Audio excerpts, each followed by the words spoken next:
everyone, I'm Adam Outdoors, and welcome to an episode of Cooking with Cunner. Today I'm going to show you how to make your own dehydrated meals for when you're camping. So what we have here is my very own special homemade chili. And it's actually very simple. You make it the same way you would at home, that you don't have to add any special ingredients. What you do need is a dehydrator. You can get it at Canadian Tire, you can get it at Bass Pro Shops. But dehydrator is key to making your own meals. This will save you a ton of money when you're out on the trail. Now I've already started preparing my meals here because the sun's coming down, it's almost dinner time. We gotta hang our food up before the bears come along. So as you can see, I've already pre-soaked my chili here. I got it all stirred up. It's already started to soak the water. And now the reason why I do that is because it saves me a lot of gas. I'm not having to constantly boil it, and it preserves the gas, so I'm not using so much, and it helps save a little more money. So this has been sitting for about 45 minutes.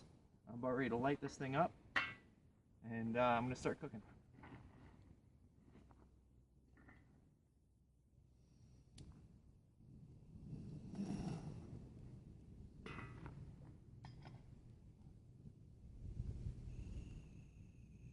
Now we're just gonna let that simmer for a bit. It's very much like cooking pasta in that you gotta let water boil a little bit, and it's gotta absorb all the water. It'll come out just like just like you made it from home. My chili here is really nothing special. You know, it's your standard issue chili. I've got, you know, meat, beans, tomatoes, vegetables, and the best way to do it is to measure your portion sizes beforehand.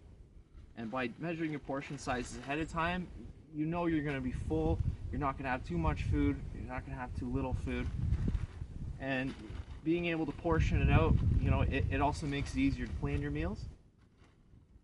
So you measure it out, you lay it out in your tray on your dehydrator. I like to give it at least 24 hours.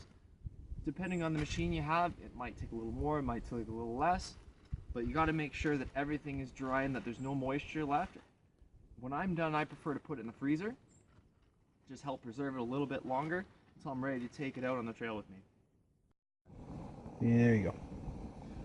As you can see, this guy's starting to bubble away. I like to compare it to cooking pasta, except, you know, instead of cooking the pasta, you're cooking beans, you're cooking meat, you gotta get the moisture right back in there. I find the beans are usually your best indicator. You know, when your beans are soft like they should be, you know your chili's done. Ready. So this has been simmering for about 10-15 minutes. You know, it's the same way you would at home. And like I said, it's like cooking pasta. You know, my favorite indicator is when the beans are soft like they should be, you know it's done. Now I've shut off the gas here. I'm just going to let this cool off. You know, don't worry about adding too much water. If you think it's too much, it's probably just right.